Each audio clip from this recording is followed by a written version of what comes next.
4 जून की दोपहर 12 बजे तक आपको प्रसन्न रहने का अधिकार है, आप प्रसन्न रहिए। आज हम सब चुनाव आयोग के पास गए थे। पोस्टल बैलेट को लेकर के हमें 2020 वाले फरेब की अगर संभावना कहीं दिखी, आहट भी दिखी, तो प्रतिकार इस बार 20 वाला नहीं होगा। पोस्टल बैलेट की गिनती हो, उस गिनती का समायोजन हो और उसके बारे में ना नुकुर वाली टेंडेंसी नहीं चलेगी।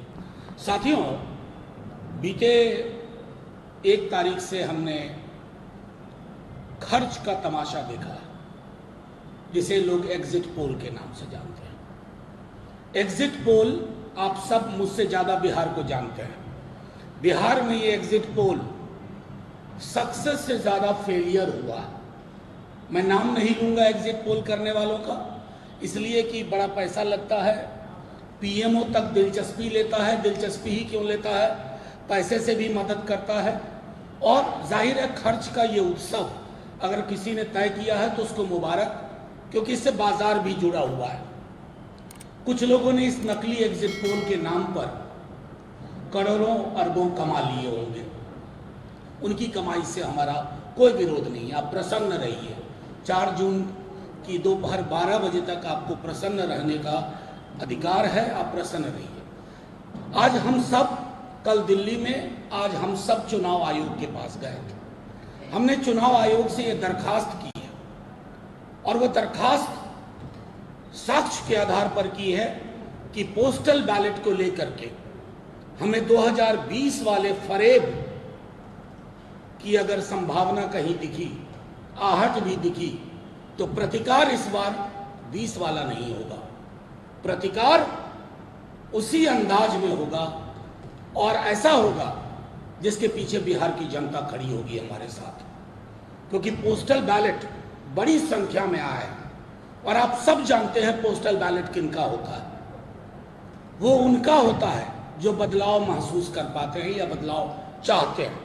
आपने 2020 की विधानसभा में देखा था पोस्टल बैलेट का, और कैसे, मैं बार बार कह रहा हूं कि स्मरण रहे, पूरे देश में शक्ति सिंह यादव उदाहरण बन गए थे कि कैसे बेईमानी से हराया जाता है। जीत का प्रमाण पत्र लेने के लिए कहा गया था कि बैठे रहिए, और बाद में घालमेल करके तो हमने सख्त बात कर दी है कि पोस्टल बैलेट की गिनती हो, उस गिनती का समायोजन हो और उसके बारे में ना नुकुर वाली टेंडेंसी नहीं चलेगी।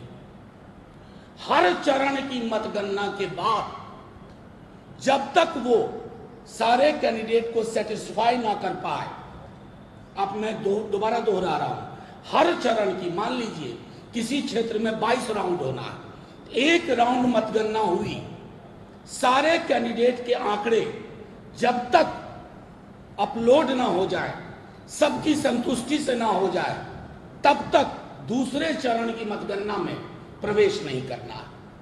फिर दूसरा चरण हो जाए और उसी प्रक्रिया के अधीन हो तो फिर तीसरे चरण में जाना है। कहीं भी 17C फॉर्म आप सब जानते हैं, कई कैंडिडेट्स को 17C फॉर्म नहीं दिया गया। ये बात हमने चुनाव आयोग में भी कही है कि नहीं दिया गया 17C। ये महत्वपूर्ण आंकड़ा होता है कि उस बूथ पर चुनाव की समाप्ति के पश्चात कितने वोट पड़े और उस पर सबके हस्ताक्षर होते हैं।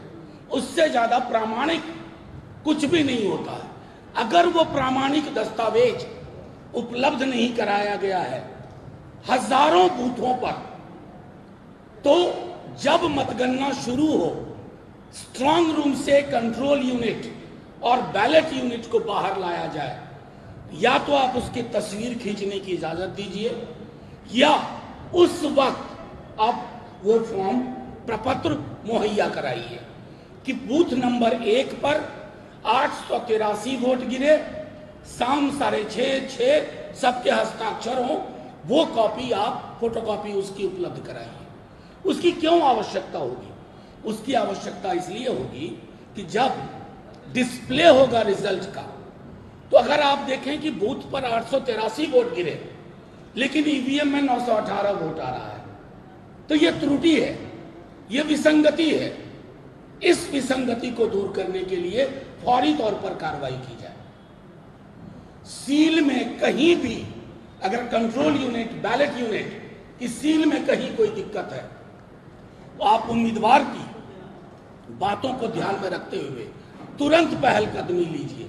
ये मैं आज के प्रेस कॉन्फ्रेंस के माध्यम से तमाम डिस्ट्रिक्ट मजिस्ट्रेट से, ऑब्जर्वर साहिबान से, साहब से ये कहना चाहता हूं कि इस बार अगर किसी भी प्रकार की गुंजाइश रखी आपने धोखाधड़ी की, चाहे किसी भी बड़े आदमी का फोन आया हो आपके पास, किसी भी बड़े आदमी का फोन आया हो, तो सबसे बड़ा फोन जनता के पास है।